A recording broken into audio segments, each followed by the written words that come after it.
Ndị be anyị bịakwanụ ka unu nụrụ ife mama ya anụnwa na-aka ebe a ka unu nụ ka nwa ya nwoke si wee chụpụ ya n'ụlọ wee sị na mama ya anụnwa unu na-afụ ebe a n'obu oke amoosu. Ama m ife na-akpata na ụfọdụ ụmụ nwoke na mgbe fa anụbeghị nwaanyị nnefe aha atafa amoosu, mana mgbe ọbụla fa nụghakwa nalụ nwaanyị ka fa na-achọpụta na nnefe a bụ oke amoosu. Na nke kacha nke bụ na mama ya unu na-afụ ebe a na nwa ya nwoke a na-ekwu maka ya na ọ chụpụrụ nne ya anụnwa wee jezie kpọta nne nwunye ya na fa biri n'ụlọ. So nne nwunye ya aha ata amoosu nọ nne mụrụ n'afọ buo n'afọ for 9 months. Nyanwa bụzi ife na-ata amoosu, nyanwa bụzi ife chọrọ igbu. Ị na-anụ nwaanyị mara ụdị nwaanyị ị na-anụ ka ị ghara ịnụta nwaanyị ya akụkọsigo na nne gị isi ọnụ, ka ị ghara ịnụta nwaanyị ya bụ oge ọbụla o jee n'ụlọ ekpere asị nọ nne gị na-emeghu, nọ nne gị ume na ọmụghọ nwa, nọ nne gị na-atagbusie na-atagbu ya, mana nne nke nyanwa aha atagbu ya. Maọbụ o jee ebe dibịa maọbụ ndị eze nwaanyị asịzie ya nọ nne di ya na-atagbu ya, na nne nke nyanwa eso ha ata amoosu, nọ nne nke di ya bụ sọsọ ndị na-ata amoosu. Iburuzie nwoke dị ụsọ ọtụ, nwoke dị ụsa nwaanyị, ikwetazie na nke nwunye unu ekwu wee chụpụ nne unu ụlọ. Mara amarụ na echi niile n'iyi aka nka ịbụ nwoke ịbụ nwaanyị iyi aka nka echi ife imelụ nne ka ụmụ ya emeghụ enwekwo mgbagha dị na ya. Bịakwanụ ka unu nụrụ ka nwa nwaanyị anụnwa si wee chụ na mmafa be nna ya. Nwaanyị a wee na obe nna ya for so many years, obi akụ ya hụ nwa ya. Ụmụnne ya ndị ọzọ nke kwuo okwu ka akpọnata mamafa ọtụ nke agha ọgụ. Amakwanụ m ife na-eme ụfọdụ nke bụzi na mama ya unu na-afụ ebe a gbapụrụ ọsọ wee jebe na nke Honorable Ifeobi na-abụ ka ndị gọọmenti gbatara ya ọsọ enyemaka na ya bụ ife akarịkwana. Nekwe na ebe nwaanyị mmadụ bi na be nna ya ọ na-abụ nna ụfọdụ ụmụ nwoke sef ama m na unu abụ ọfụlụ ọtụ ju nne unu ka unu abụ ọfụlụ ọtụ ju nni ka unu abụ ọfụlụ ọtụ ju ife niile. Ịgbajazi ọgọ nwaanyị gị na ya na-abụ biri iwee chụpụ nne mụrụ n'afọ. Nwaanyị na-eche ka o ya esi dịrị gị na mma. Ọ bụrụ na ị na-afụ ife onyonyo a sị m ifele mee gị ifele burukwo nke ọ bụrụ na ịbụ onye na-agba ọfụ ọtụ iju nne uju nna asị na nne na-ata amoosu maọbụ na nna na-ata amoosu ikweta asị m ifele buru nke mara amarụ na nkụ ịkpa n'ọkọchị n'ọnya ka ị ya anya na udu mmiri iwee bụrụ nwaanyị ewee nụbata iwee ebe ije di iwee si na nne di na-atawuzi na nne nke gị agha ata amoosu. Mara amarụ na iyi aka nke echi niile na ụmụazị a ga-emụrụ ya anụ nwaanyị.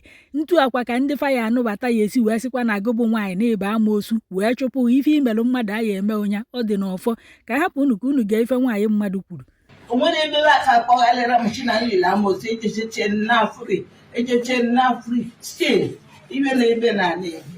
How it all started. The woman on your screen is Mrs. Grace Egwuatu, a mother of 8 from Umudioka, married to Amudo in Oka, Anambra State. Mrs. Grace, whom her children tagged a witch, was evicted from her husband's house and abandoned by her children for over 10 years ago. Let's hear her story. I'm Grace Egwuatu. It's Oka. Mama took for Mama for almost 20 years. Amazing. Ụmụada na onwe wee shangwa nwunye kpọtara mama ya ọchị na ọ gara akpọta ụmụada wee mee invite mgbe bịa wee kwuwe mgbe gbata ụmụada iwe na-eme chia na nna elu otigo m iri ugboro ịbụọ tiche mmiri ọgba m ọtọ na nke ka nke bụ na a na-aga njebe nwa arụ nwa m mụrụ abịa n'inyo m ebe m na-ahụ arụ ọ bụrụ tọiletị ka njebe nwa m agbachite n'ebe njebe tọiletị na nwunye ya bịa n'inyo m. So ọsị ma ọ bụ na m afụrụ na ndụ ma fụọ n'ọnwụ wechara m aghara afụ n'ọnwụ na ndụ ka nje bata be nna gị so na m na-ejikwa ndụ amụ ya afụ.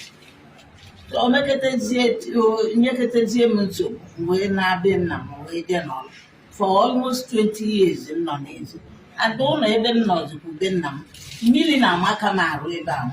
Ada m nwaanyị nke na-enete m na-edueli m metụkwa ya nwụrụ echi ya ibe ajọbụ nwaanyị ahụ nwụrụ tomeduelikwa ụmụ ya ofeterutụla ụmụ ya mmiri ya na-agbanwe n'ụmụ anyị n'aka anyị nọ toweneche nkechi nye nwalucha ụlọ nke ya kpọbụga n'ebe ọ lụrụ ụlọ wetielu ụlọ nye nwanne ya nwoke ụlọ nke babịa lụrụ nye nwanne ya nwoke nke ọtọ chinya nọ onye nke ahụ bịa ụbọcha m chi nna m na-anata abụrọ m isi so ka ahụ metụkwa ejowele abroad ọnọrọ dị n'ọnụ mana onye nke akwawego n'ụlọ ya dịkwa n'ụlọ nke di m lụrụ kpelite na nchi na-eti eche na ya ma mụnwa nọ n'idu nwanne m nke ọdụdụ nata na Disemba uche na ya chọrọ ka onye eru o wee dechecha akwụkwọ mechi na nwa be m ahụ na ọ ga-asa inere ya, ọ ga-akpọbata m n'ụlọ, ọ ga-akpọbatakwa m n'ụlọ. Onye nke ahụ wee chi na ọ gara asaịn bana bụ n'ụtọ achị ndị mmadụ si ya na saịn ya provided na o nwetara ihe ọ na-achọ. Nwa be m wee saịn ya akwụkwọ wezielu ma rum ebe m bụ wee nyezie nwa be m nke ọbụla, wezielu ndị ọzọ na-etinye tanati wesia mba na ibe adịgote ụmọchị ka m fụtagodi ụwa n'ụlọ ọnụ mụ na ya. Anyị ụbọchị na m lere amoosu na m enidere mbata be m ya na m lere amoosu, mana o dutela ọgụ ya nwaanyị sinsi ọgụ ya nwaanyị butolu ọgụ ya nwaanyị elere amoosu na ọmụ nwaanyị. O nwere ebe aka akpọghalịra m chi na nlele amoosu ejecheche na free still even na ebe na ala. Meanwhile, with the help of Anambra State government under Professor Charles Chukwuma Soludo, the case is in a court and justice must prevail. Kudos to our solution governor.